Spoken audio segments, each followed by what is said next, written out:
Alright, this is going to be a tutorial on the Tawna bonus in Lost City, and I'll be going over the basics of how to do it quickly, and what you want to go for, and then I will go into more specifics on how to optimize certain pieces of it that might be difficult to figure out on your own.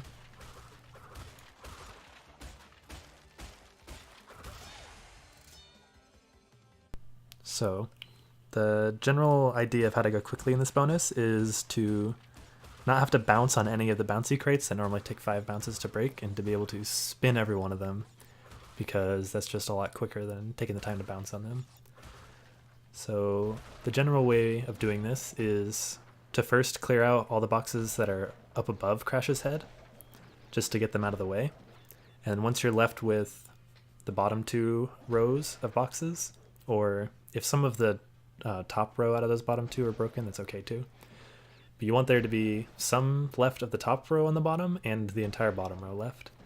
And the basic premise is when you spin a crate that is above another crate, Crash will fall down and land on the bottom crates without bouncing or without breaking those crates. And from there you can just spin while you're walking and break those without falling down or bouncing on the crates at all. So if you do this correctly, like you can see here, you don't end up having to bounce on anything, and it's really fast.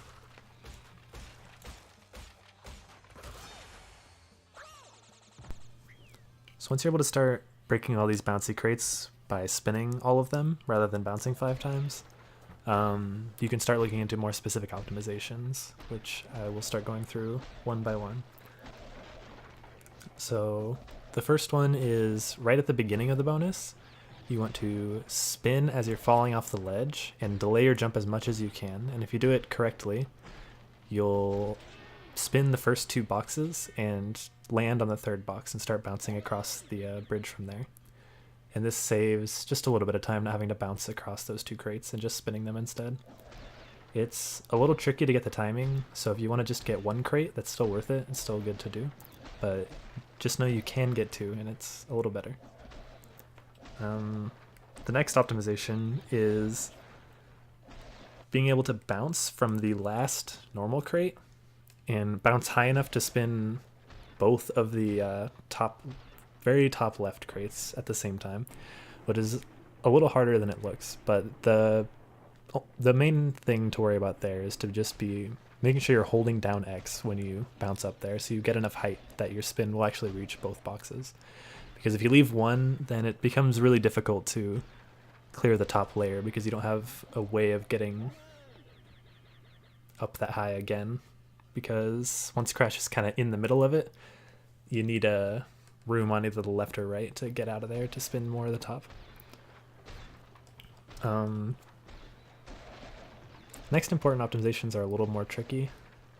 There's some really specific movement you can do with spins that break boxes, that break specific boxes you want to break, and it'll just save you from having to do 1 or 2 extra spins in the bonus, which just saves a tiny bit of time. So I won't go too into detail on how to do that. There's just my controller inputs in the bottom right you can see. Just base it off of that and mess around with it a lot. There's not really a way to describe how to do those optimizations too well. But after that, that's pretty much it. Just do your best to mimic what I do here, and just keep working on it.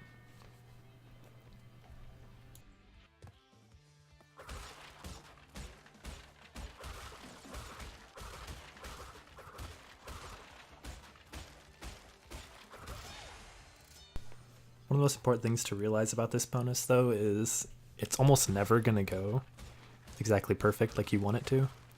So it's just good to practice it a lot so you're used to lots of weird scenarios you can get and know how to deal with them comfortably and quickly, because it's almost never going to go perfect. So just be ready and be familiar with how to fix any issues that occur.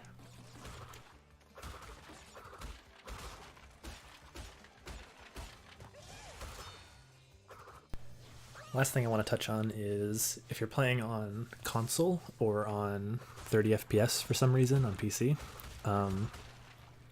there's a technique you can do that we call spin bouncing, and if you use that, you can change up your strats pretty drastically. I'll post a video here of an example of using spin bounces, but they are very tricky to do. I don't really have a good way of explaining how to do them besides my controller inputs, but they are really fun and satisfying if you are playing on console, so I do recommend just messing around and learning it. But the strats that work for 60 FPS should still work on console as well if you want to just do those.